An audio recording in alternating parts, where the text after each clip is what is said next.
Revenge films. When I was a first-year college student, I landed a job at a small restaurant. It was part of a chain, but the place itself was cozy, run by a tight-knit team. The manager at the time was a seasoned gentleman in his 50s. Kind and competent, the type of boss who made work enjoyable.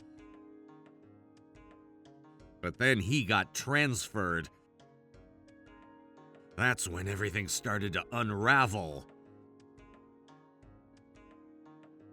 The new manager was about 30, and he was the complete opposite of the previous one. He embodied the worst of the old-school sports team mindset, where strict hierarchies and unquestioning obedience reigned supreme. Even the slightest disagreement, no matter how reasonable, would send him into a furious tirade.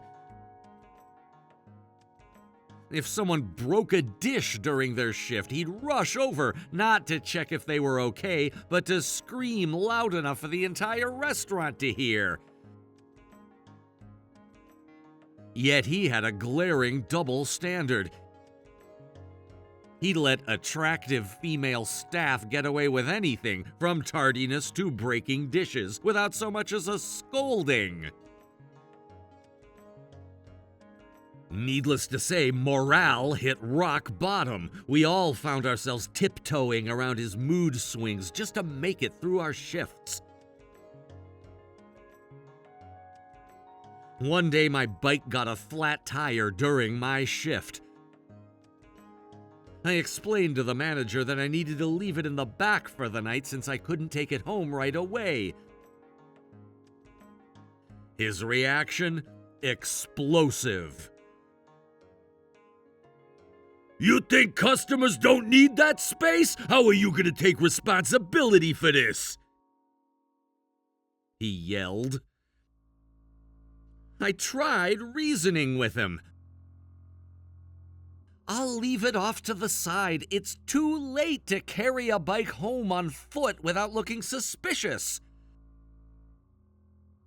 But no, he wouldn't hear it. He launched into a tirade of insults, which I tried to counter rationally. It escalated so much that other staff members had to intervene. That's when he screamed the words that sealed his fate.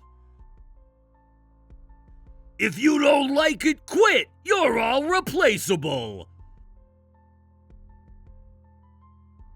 Then turning to the rest of the staff, he added, "You can all leave too if you have a problem." And so we did. One by one, every single staff member walked out that night, including his favorites and even long-time employees who had been with the restaurant for over a decade. The next day, curiosity got the better of me, so I swung by the restaurant. The place was closed, even though it was supposed to be open 24/7.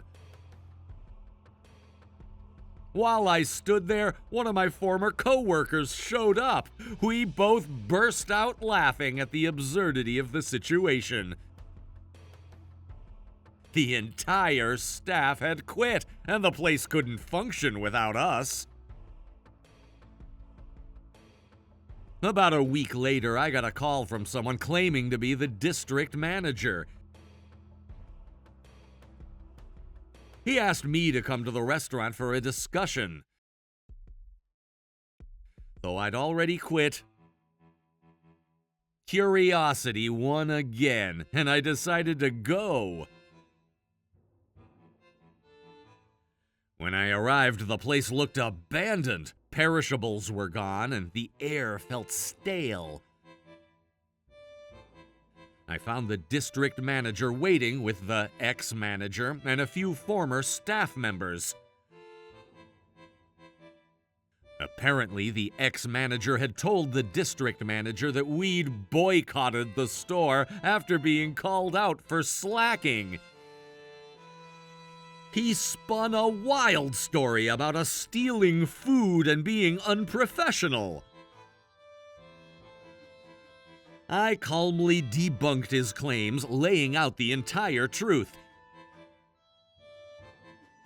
His temper, his favoritism, his borderline harassment of female staff. Even the ex-manager's favorite backed me up, sharing how he'd pressured her to go on dates. As I spoke, the district manager's expression darkened. When I finished, he turned to the ex-manager and said, "This doesn't match what you told me." The ex-manager, realizing he was cornered, lost his temper yet again, yelling at me and even lunging as if he was about to hit me. The district manager stepped in, grabbed him by the collar, and dragged him out of the room. Minutes later, the district manager returned, visibly calmer. He looked at us and said, "He's fired. He won't be stepping foot in this restaurant again.